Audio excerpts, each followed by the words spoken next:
দেখে মনে হবে যে এটা তরমুজের খোসা দিয়ে তৈরি করা হয়েছে। ফেলে দেওয়া জিনিস দিয়ে এমন সুন্দর একটা রেসিপি দেখলে হয়তো নিজেরাও অবাক হবেন।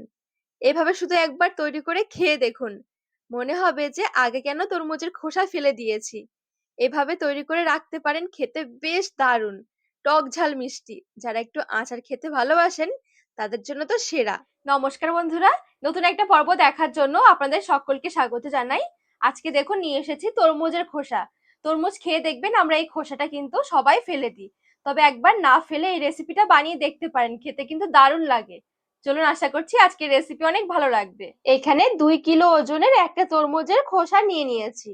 একটু বেশি করে তৈরি করছি, রেখে রেখে খাবো বলে। আপনারা চাইলে কিন্তু আরো অল্প করেও তৈরি করতে পারেন।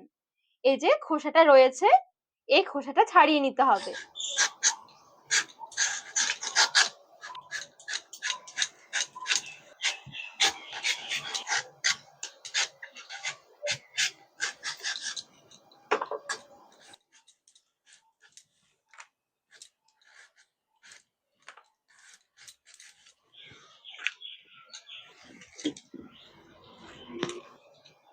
সুন্দরভাবে খোসা ছাড়িয়ে নিয়েছি।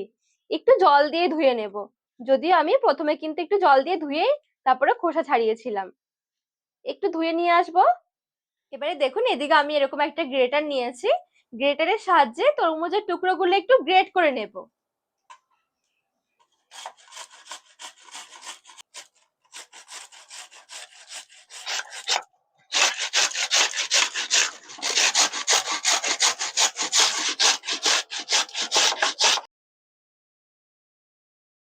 খোসাটা গ্রেট করার পর অনেকটা জল বেরিয়ে গেছে, তো একটা ছাকনার মধ্যে একটু জলটা ছেঁকে নেব।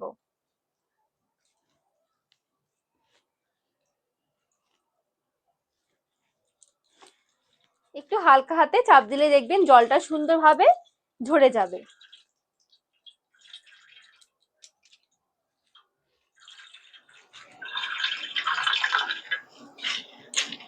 তো সুন্দরভাবে জলটা ঝরিয়ে নিয়েছি। এবারে একটা কড়াই বসিয়ে দিয়েছি গ্যাস ধরিয়ে। গ্রেট করে রাখা তরমুজের খোসাগুলো একটু সেদ্ধ করে নিতে হবে, তাহলে কি একটা গন্ধ থাকে, হালকা গন্ধটা চলে যাবে।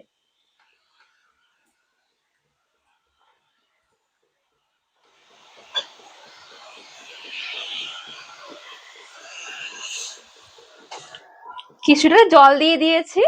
এবারে ঢাকা দিয়ে 5 মিনিট মতন ঢেকে রেখে দেব, মিডিয়াম থেকে লো আঁচের মাঝামাঝি। তো আমি এখানে সেদ্ধ বসিয়েছি, মোটামুটি 5 মিনিট হয়ে গেছে।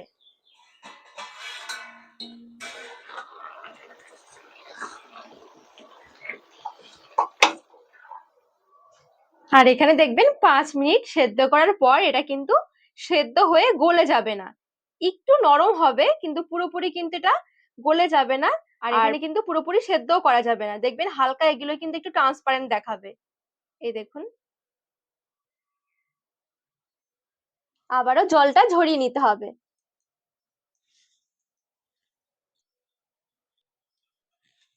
এবারে কয়েকটা গোটা মশলা ভেজে নেব। আর এখানে দেখুন, গোটা মশলার মধ্যে আমি নিয়েছি 2টো এলাচ, হাফ চামচ নিয়েছি মৌরি, হাফ চামচ জিরে, আর নিয়েছি 3-4টে শুকনো লঙ্কা, আর নিয়েছি হাফ চামচ 5 ফোড়ন, হাফ চামচ গোটা ধনে। টক ঝাল মিষ্টি বানাবো, সেই জন্য লঙ্কাটা আমি একটু বেশি নিয়েছি।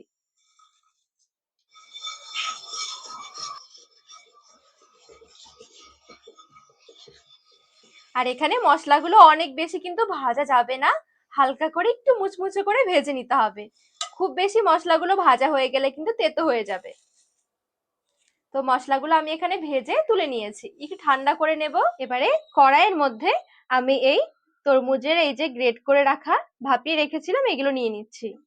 এবারে এখানে আমি নিয়েছি 200 গ্রাম চিনি। 200 গ্রাম চিনি পুরোটা দেব না, আমি 100 গ্রাম চিনি দেব, যেন মনে হচ্ছে 100 গ্রাম চিনিতে হয়ে যাবে। খুব বেশি মিষ্টি করব না, চিনিটা দিয়ে ভালো করে মিশিয়ে নেব। তো দেখুন, চিনি দিয়ে সুন্দরভাবে মিশিয়ে নিয়েছি। একটু পরে দেখবেন চিনি গলে একটু জল বের হবে।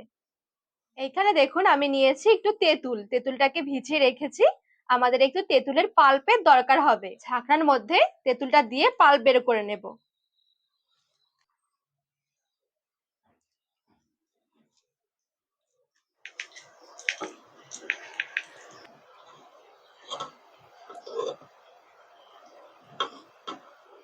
তো এই দেখুন তেঁতুলের পাল্প সুন্দরভাবে বের করে নিয়েছি, ভালো করে মিশিয়ে নেব।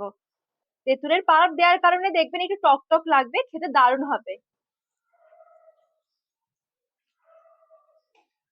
আর আমি এখানে হালকা একটা কালারের জন্য একটু ফুড কালার ইউজ করছি। এটা কিন্তু একদম অপশনাল, না চাইলে না দিলেও হবে।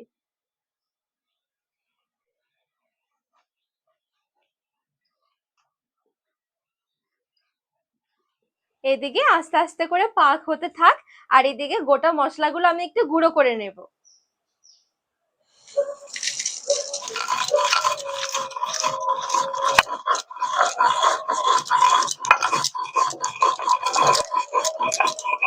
তো এখানে সুন্দরভাবে আমি গুঁড়ো করে নিয়েছি।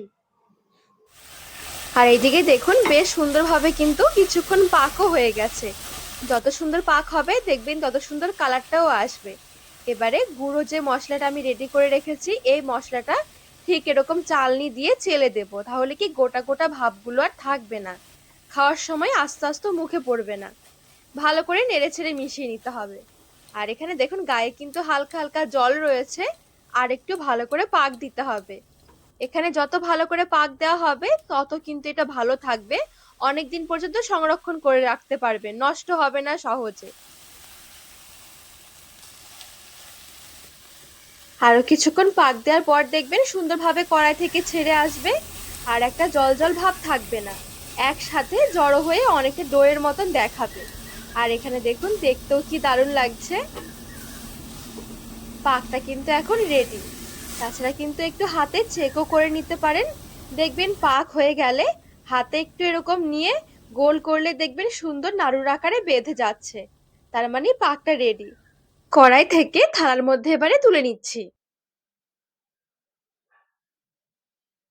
এবারে একটু ভালো করে ঠান্ডা করে নেব। যখন ভালোভাবে ঠান্ডা হয়ে যাবে তখন এরকম হাতে অল্প করে নিয়ে নাড়ুর আকারে তৈরি করে নিতে হবে। ঠান্ডা হয়ে যাওয়ার পর দেখবেন এগুলো খুব সুন্দর কিন্তু বেঁধেও যাবে। এই দেখুন কি দারুণ লাগছে দেখতে, বোঝাই যাবে না যে এটা তরমুজের খোসা দিয়ে তৈরি করা হয়েছে। ঠিক সবগুলো এভাবে করে তৈরি করে একটা প্লেটের মধ্যে তুলে নিচ্ছি। এগুলো যত সময় যাবে মানে যত বেশি সময় ধরে রাখা হবে তত বেশি খেতে ভালো লাগবে। যখন দেখবেন বানাবেন তখন একটু নরম মনে হবে, তো যত দিন যাবে তত দেখবেন এটা আস্তে আস্তে শক্ত হয়ে যাবে, খেতে বেশ দারুণ লাগে। একদম টক ঝাল মিষ্টি। যারা একটু আচার খেতে ভালোবাসেন তাদের জন্য তো একটা সেরা রেসিপি। ভাবতেই পারবেন না এই তরমুজের রেসিপিটাও যে কতটা স্বাদ হতে পারে। তো বন্ধুরা আজকের রেসিপি আপনাদের কেমন লেগেছে অবশ্যই কমেন্ট করে জানাবেন। আর রেসিপি ভালো লাগলে চ্যানেলটিকে সাবস্ক্রাইব করে পাশে থাকার অনুরোধ রইল।